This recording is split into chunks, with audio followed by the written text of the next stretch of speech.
మెదక్ జిల్లా నర్సాపూర్ నియోజకవర్గంలోని సాయికృష్ణ గార్డెన్స్ లో కాంగ్రెస్ పార్టీ కార్యకర్తల సమావేశం నిర్వహించారు. ఈ సమావేశానికి మంత్రులు కొండా సురేఖ, దామోదర్ రాజనరసింహ, మెదక్ కాంగ్రెస్ ఎంపీ అభ్యర్థి నీలం మధుతో పాటు నర్సాపూర్ నియోజకవర్గ ఇన్ఛార్జ్ ఆవుల రాజిరెడ్డి, మల్కాజ్గిరి మాజీ ఎమ్మెల్యే మైనంపల్లి హనుమంతరావు, మెదక్ జిల్లా కాంగ్రెస్ పార్టీ అధ్యక్షులు ఆంజనేయులు గౌడ్ పాల్గొనగా భారీగా తరలివచ్చారు పార్టీ కార్యకర్తలు.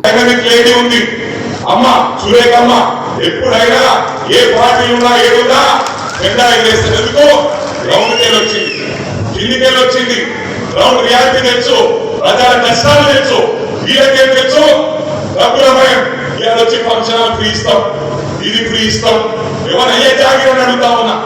ఇవన్నీ మన డబ్బులు, మనం దోచుకున్న డబ్బులు అని చెప్పి కూడా ఈ సందర్భంగా తెలియజేస్తా ఉన్నా. నేను మాట్లాడిన ఈ వాస్తవాలు కొంతమంది అనుకోవచ్చు హనుమంతరావు ఇట్లా మాట్లాడే ఎన్నికల ముందని. PCC members, SC cell, BC cell, minority cell, ST cell, OC cell అందరూ కూడా అన్ని విభాగాల నాయకులకు అందరికీ కూడా పేరు పేరున నమస్కారం తెలియజేస్తున్నా.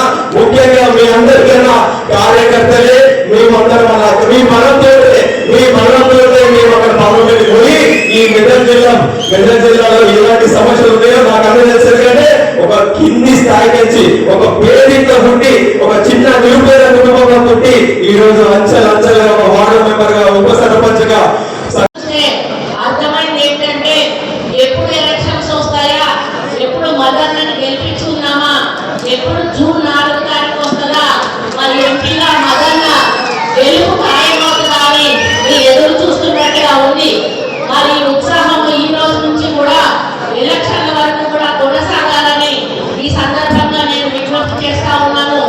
ఒక బీసీ బిడ్డ బలహీన వర్గాల నుంచి మరి నిరుపేద కుటుంబంలో పుట్టి ఈరోజు తల్లి తండ్రి మొన్న కరోనాలో 2 రోజుల తేడాలో చనిపోయారని నాకు ఈ రోజే తెలిసింది. మరి ఒకటే రోజు తేడాలో. మరిన్ని అప్డేట్స్ కోసం మా ఛానల్ని సబ్స్క్రైబ్ చేయండి.